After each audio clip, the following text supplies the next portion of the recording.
Hi everyone, welcome back to my channel Crafted by Cindy Doe. Today I'll be showing you how I prepared these 3D prints for a sip and paint night for my friend's birthday party. I hope you guys like the video. Let's get started.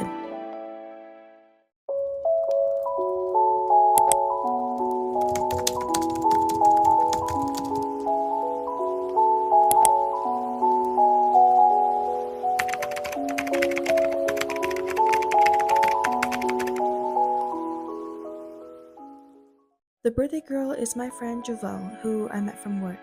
She wanted this Hello Kitty bank, and this one was a pretty easy print with easy to remove supports.